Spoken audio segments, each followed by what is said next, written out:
غلطی اسی سے ہوتی ہے جو محنت کرتا ہے۔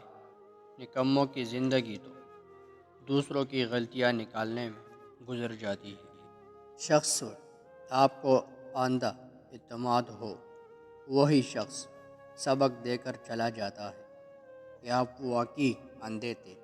انسان مکان بدلتا ہے، رشتے بدلتا ہے، دوست بدلتا ہے، لیکن پھر بھی دکھی رہتا ہے کیونکہ وہ اپنا رویہ نہیں بدلتا۔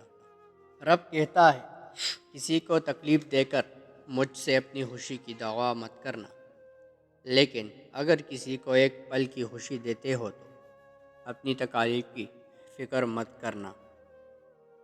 تنہا یہ نہیں ہوتا کہ آپ کے پاس کوئی نہیں ہے، تنہا ہونا دراصل یہ ہوتا ہے کہ سب آپ کے پاس ہے لیکن آپ کا کوئی نہیں ہے۔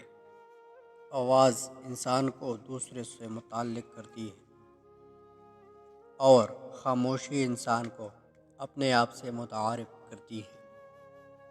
غلط سے غلط انسان کے لیے بھی اصلاح کا واحد راستہ محبت ہے۔ تنقید اور تلخی چاہے کتنی ہی حق پر کیوں نہ ہو، وہ اصلاح کے لیے کارگر ثابت نہیں ہوتی۔ آپ کے ارد گرد کوئی مجبور، پریشان حال یا مصیبت زدہ ہے تو مت سمجھیے کہ یہ اس کی آزمائش ہے، یہ آپ کی بھی آزمائش ہے۔ رشتوں اور تعلقات کی بقا کے لیے رابطے ضروری ہوتے ہیں۔ نظر انداز کرنے سے تو اپنے ہاتھ سے لگائے ہوئے درخت بھی سوکھ جاتے ہیں۔ حرام کھانا بد اعمال کی بنیاد ہے اور حلال کھانا نیک اعمال کی بنیاد ہے۔ ہار منہ ماتھے پر بادام کا تیل لگا لیا کرو، دوبارہ کبھی بھی سرد میں درد نہیں ہوگا۔ کسی سے مانگنے سے بجائے بھوک سے مرنا اچھا ہے۔